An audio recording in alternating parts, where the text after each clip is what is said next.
好，来乡亲啊，继续来看立委高嘉瑜，去互伊的男朋友林炳初甲拍，一直牵出着案外案。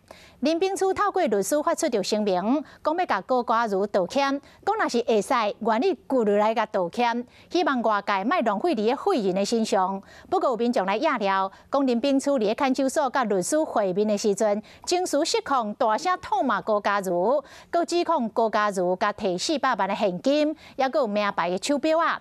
高嘉瑜听到真愤怒，回呛林炳书，希望林先生好好啊反省。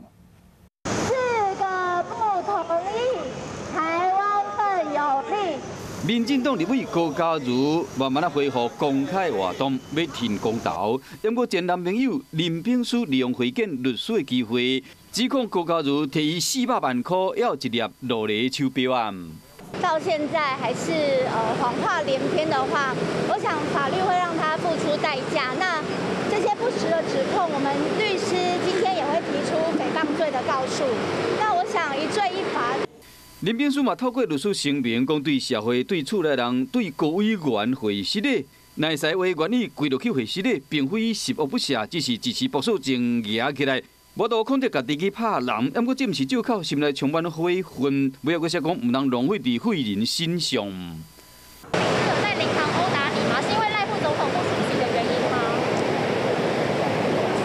这部分我们律师今天也都会有相关的说明，然后我们都会提告，如果有不实的部分，好不好？为拍人到牵涉到金钱，即马经过网友讲林炳书伫维基百科资料有变动 ，IP 登录位置敢若伫公路中间。这是浏览其他的网页了哈，但是这部分就留给公总继续来查。这个交通部的政风单位啊，去了解啊，那配合资讯。他们去了解到底是怎么回事。一场立委家暴的事件未结束，佫牵连出政坛网军的风暴。